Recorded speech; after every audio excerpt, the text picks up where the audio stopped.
Good day, everyone, and welcome back to GSPro version 2 tips. Today is going to be a topic that is actually going to be a little bit complex. It's going to be kind of a deep dive. It's going to get technical, but also it's going to be something that you're going to need to go practice on the putting green. And for today's video, I've selected the night course because the greens there are perfectly flat and perfectly level. As you can see on the screen, the balls that indicate movement on the green are completely stationary. And so today we're going to be talking about putting, GSPro putting, miles per hour of a putt and how it impacts whether or not the putt will be drained or holed. The cup physics itself is also going to determine whether or not the putt will be holed.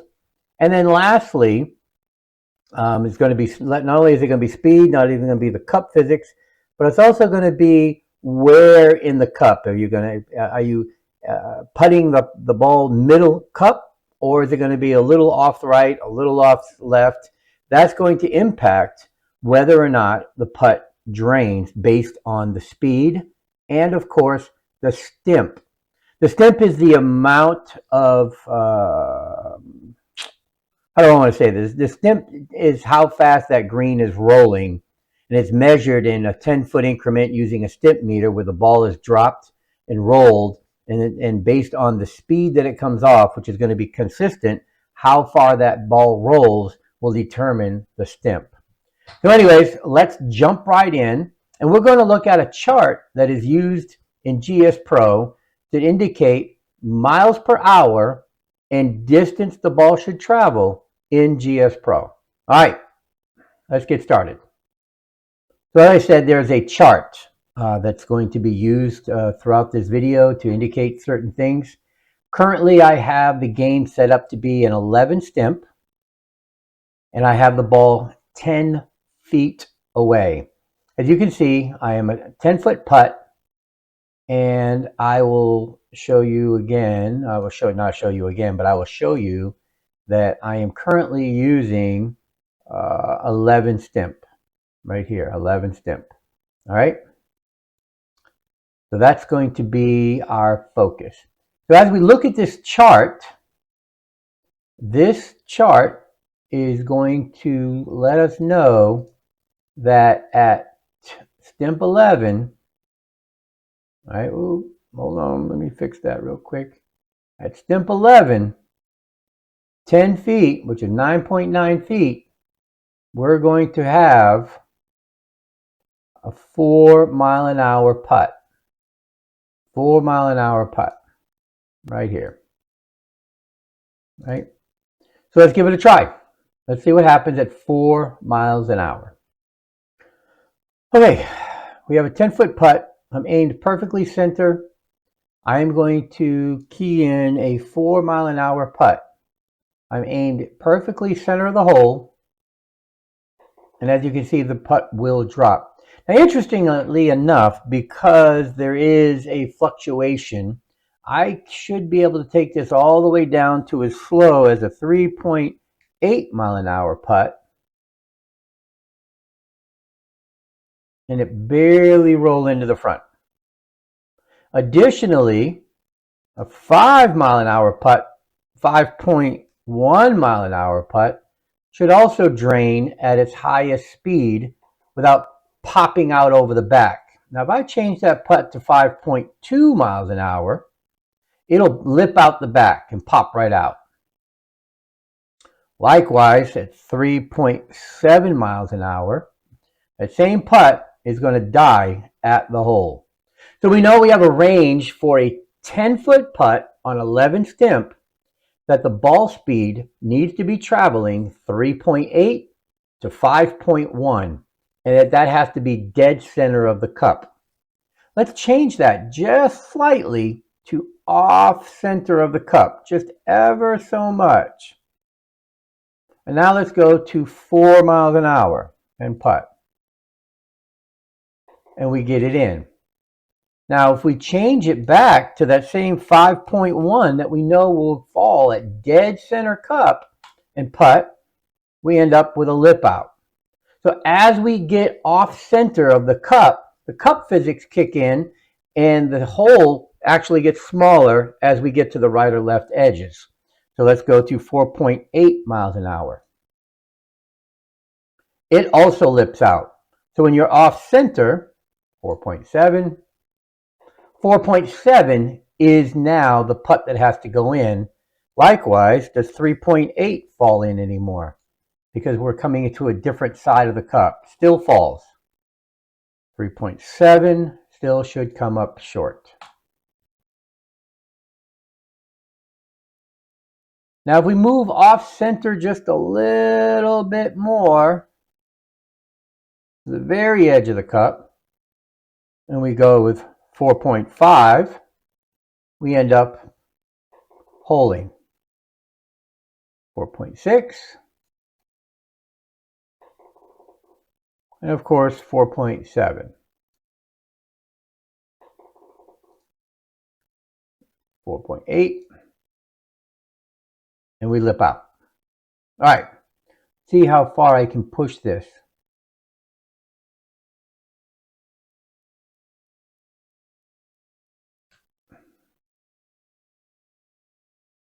4.6 lips. 4 itself, does it fall? It does. So as we get to the very outside edge, it still falls at 4.3 and 4.4 and 4.5, 4.6. 4.6 we get a lip out. So as we get further away from the center of the cup, the closeness to that speed is vastly more important. Let's check 3.8 still from that edge. Yep. So there is 11 stimp from 10 feet. So let's take this out to 20 feet, still at 11 stimp. Now, if we look at the chart, 20 feet, 6 miles an hour is going to get us about 20.4 feet. So if we hit a ball at 6 miles an hour from 20 feet, dead center, we end up straight in the hole. Interestingly, as we get further away from the hole, that window of how slow and how big, or how slow and how hard a putt can be, gets bigger. So we go 5.7, I think is the last one that'll go in. 5.7 will barely fall in the front of the cup on a perfectly flat. Thus, 5.6 will come up short.